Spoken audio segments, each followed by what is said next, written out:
Ganhar almas, o que é? Seria ganhar vidas para Jesus?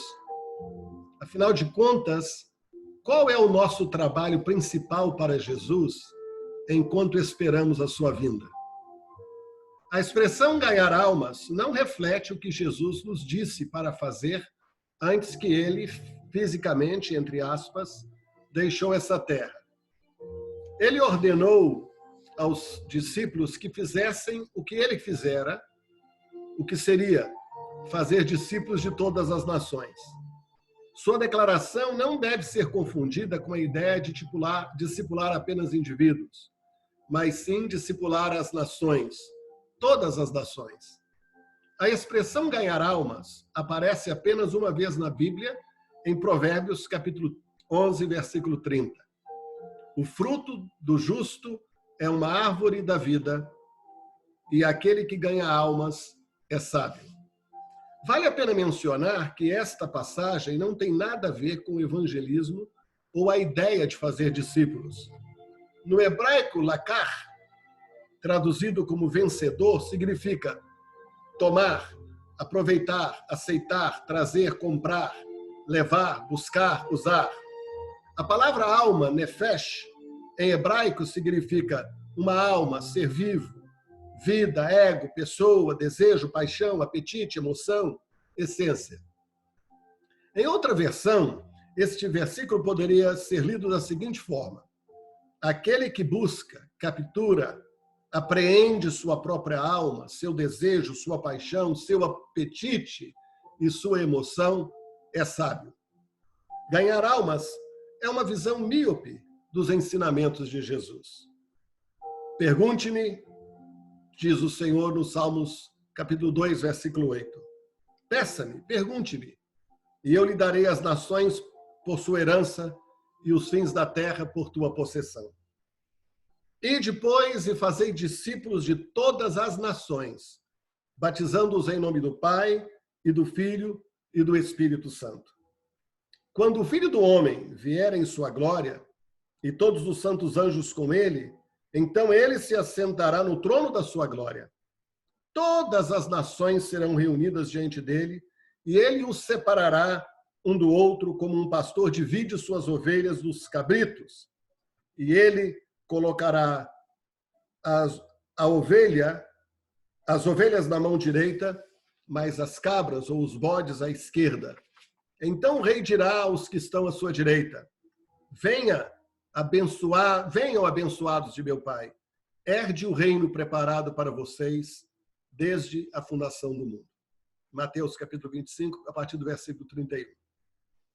Esse entendimento mudará seus pensamentos para uma perspectiva mais ampla e mudará seu paradigma e mentalidade completamente a partir do momento que você começar a olhar para a sua nação como um alvo a ser discipulado, não como um aglomerado de meros indivíduos.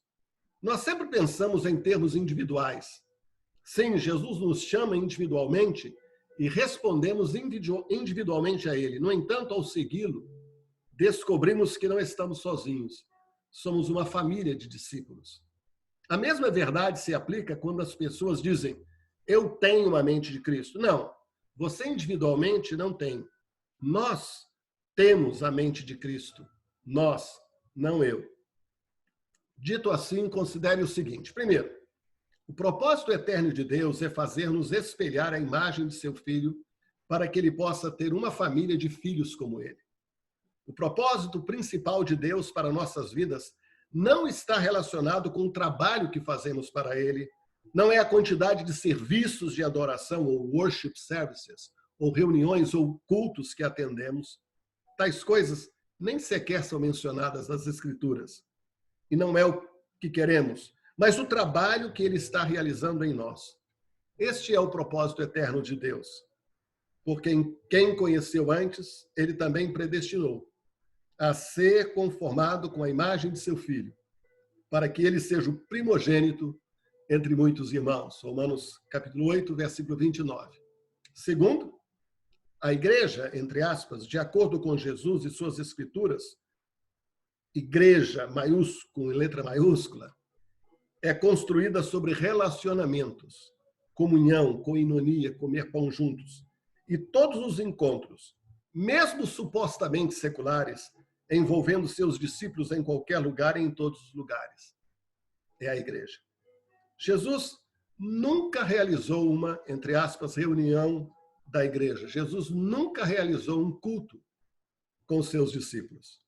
Ele passou muito tempo construindo e promovendo relacionamentos. A igreja de hoje é mais definida por um púlpito em um prédio do que uma mesa onde os iguais se sentam ao redor como família.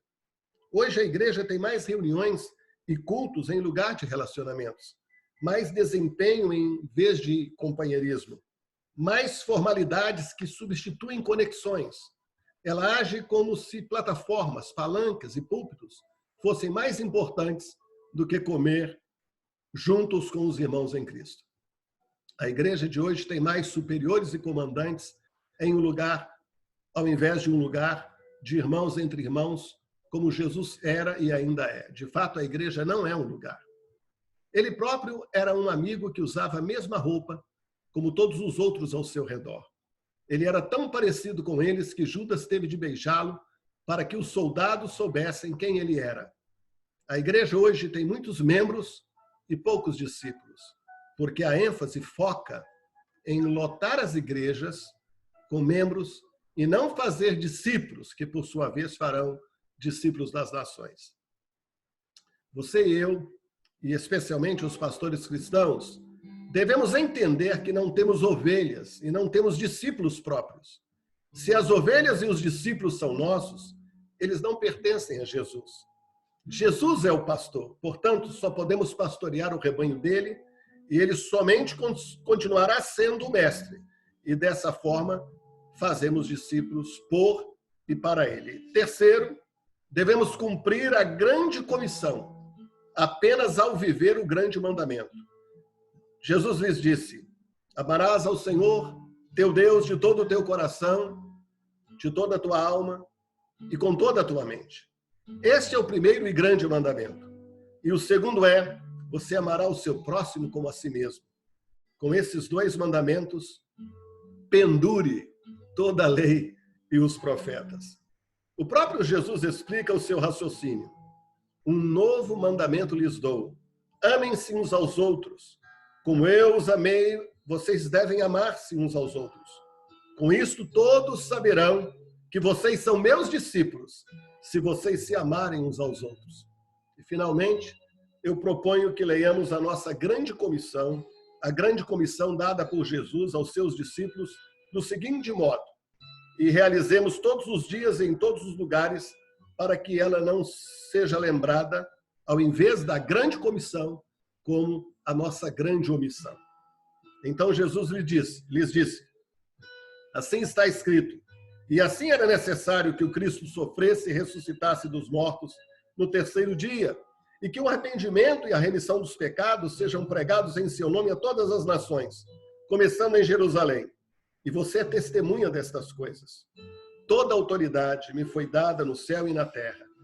Eis que eu envio a promessa de meu Pai sobre você.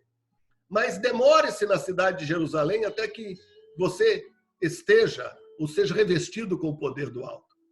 Não é para você conhecer os tempos ou as estações que o Pai colocou em sua própria autoridade. Mas você receberá o poder quando o Espírito Santo vier sobre você.